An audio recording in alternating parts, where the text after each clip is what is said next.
नमस्ते प्रणाम। भोजपुरी इंडस्ट्री के प्यार आज के बाद दी जा और प्रेम से बोली भारत माता की।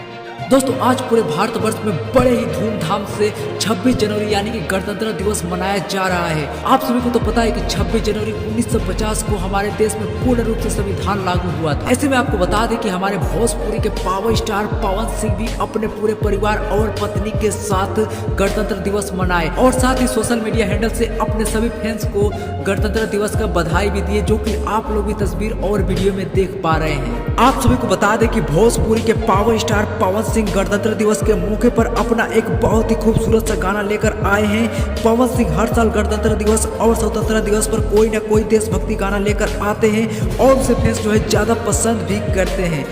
दोस्तों अगर आप लोग 26 जनवरी यानी गणतंत्र दिवस मनाए हैं तो आप लोग कमेंट कर पावर स्टार पवन सिंह को बधाई जरूर दें।